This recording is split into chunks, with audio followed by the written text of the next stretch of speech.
Jawa Barat, Jawa Tengah, serta Jawa Timur. Kita analisis bersama dengan peneliti Litbang Kompas, Yohan Wahyu. Terima kasih Mas Yohan sudah berbagi, sudah bergabung Cynthia, bersama kami di Suara sama-sama. Unggul. Ini kan artinya sampai di sekitar pukul saat ini, suara sudah hampir 100% masuk ya. Apa sebenarnya yang kita simak di Jakarta terlebih dahulu Jakarta, ya? Oke, saat ini analisa dari hitung cepat di Pilkada Jakarta, boleh kita buka? Ya. Oke, kita masih coba menunggu data yang masuk dari Litbang Kompas, tapi sampai tadi pukul 17. Ya, ini. Oke, ini di Jawa Tengah ya? Jawa Tengah dulu. Oke, kita akan simak di Jawa Tengah terlebih dahulu. Data sudah 97,75%, memang hampir 100% dari 400 TPS yang jadi sampel hitung cepat Litbang Kompas menunjukkan pasangan nomor urut 1 40,53%, kemudian pasangan nomor urut 2 59,47%. Jadi memang ada selisih kurang lebih 10% ya antar dua pasangan calon ini. Kalau kita lihat dari data hampir 100%, memang tidak akan banyak berubah komposisi pasangan nomor urut 2 jauh meninggalkan pasangan nomor urut 1 berdasarkan hasil hitung cepat Kompas ini ya. Artinya hingga saat ini kita juga masih tetap menunggu perhitungan resmi dari KPU Jawa Tengah di paslon nomor urut 1 40,53%, di paslon nomor urut 2 59,47%. Kita coba simak di Jakarta, boleh di klik. Ini adalah hasil hitung cepat Litbang Kompas untuk pilkada di Provinsi DKI Jakarta. Paslon nomor urut 1 40,05, Dharma Pongrekun, paslon nomor urut 2 10,48, dan juga paslon nomor urut 3 49,47%. Apa yang bisa Anda baca? Karena sampai saat ini adalah paslon nomor urut 3 unggul sementara. Iya, kalau kita lihat dari 99% ya, hampir 100% data yang masuk TPS dari 400 TPS yang jadi sampel hitung cepat Kompas, pasangan Pramono Anung Rano Karno ini unggul ya, 49,46%, berada di posisi teratas, kemudian disusul Ridwan Kamil Suswono 40,06% dan Dharma Kun 10,47%. Tapi dengan komposisi seperti ini, hitung cepat Litbang Kompas tidak bisa menyimpulkan apakah ini nanti satu putaran atau dua putaran. Karena ada margin of error-nya 1%. Jadi bisa tentu plus bisa minus ya. Bisa plus bisa minus, tentu itu akan berpulang pada hasil real count dari KPUD Jakarta nanti. Apakah peluang satu putaran atau dua putaran.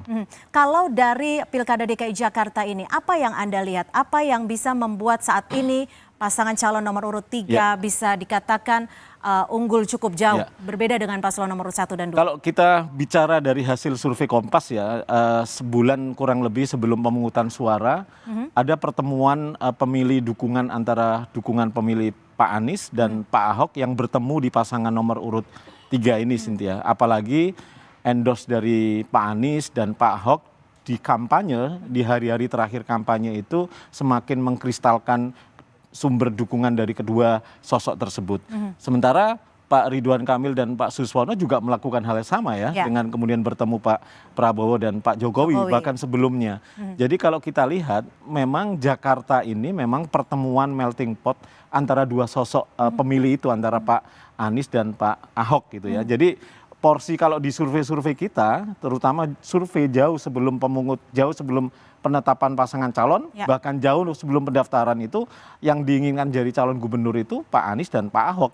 Jadi memang porsi dua pemilih ini yang dominan di Jakarta. Jadi bisa dikatakan suara dari pendukung Anies dan juga pendukung Ahok bertemu di paslon nomor urut 3. Artinya apakah bisa dikatakan faktor ketokohan di DKI Jakarta itu begitu kental? Kalau kita lihat sekali lagi survei ya, kita beberapa ada pertanyaan apakah Anda mempertimbangkan dukungan Pak Anies, Pak Ahok, termasuk Pak Jokowi. Pak Anies dan Pak Ahok relatif imbang ya, sekitar hampir 60%. Sementara Pak Jokowi jauh di bawah itu. Memang di Jakarta ini memang kelihatan pengaruh Pak Anies terutama sebagai gubernur petahana terakhir itu relatif cukup mendominasi ya, cukup berpengaruh ya, meskipun tidak menjadi satu-satunya pertimbangan orang menentukan pilihan. Itu yang pertama. Yang kedua, dari sisi aliran dukungan pemilih partai. kita lihat misalnya pemilih PKS yang notabene mendukung pasangan Ridwan Suswono itu terbelah. 39% itu mengarah ke Ridho yang pasangan nomor urut 1, 34% hampir sama itu ke pasangan Pramono Rano gitu. Jadi memang ada keterbelahan di pemilih PKS. Hal sebaliknya justru di pemilih PDIP, sekali lagi dari survei Kompas terakhir itu 61% cenderung loyal mengikuti arahan partai untuk mendukung Pramono Anung dan Rano Karno. Jadi selain limpahan suara Pak Ahok dan Pak Anies, memang ada limpahan pemilih partai, terutama dari PKS ya.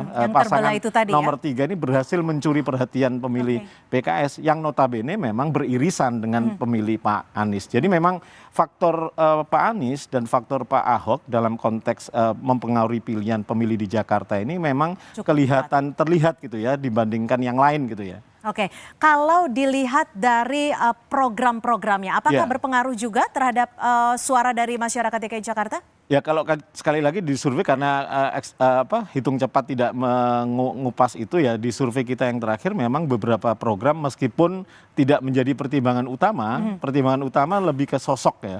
Jadi pengaruh sosok terutama calon gubernur yang menjadi pertimbangan. Baru kemudian program, baru kemudian visi misi. Jadi memang tidak menjadi hal utama. Tapi kalau kita lihat di tiap debat itu kan menjadi perbincangan ya, program-program isu yang seringkali diperbincangkan di saat debat pasangan calon itu. Ya, kalau dari DKI Jakarta kita bergeser ke Jawa Barat, Mas Yohan. Jawa Barat di sini ada 4 pasangan calon. Nah, ini unggul cukup jauh, sangat signifikan di pasangan calon nomor urut 4, Deddy Mulyadi dan juga Erwan Setiawan. Faktor apa saja yang mempengaruhi dari suara-suara ini? Kalau kita lihat ini sebenarnya terbaca ya di survei terakhir kita bahwa pasangan Deddy Mulyadi Erwan Setiawan ini jauh melampaui 3 pasangan calon yang lain.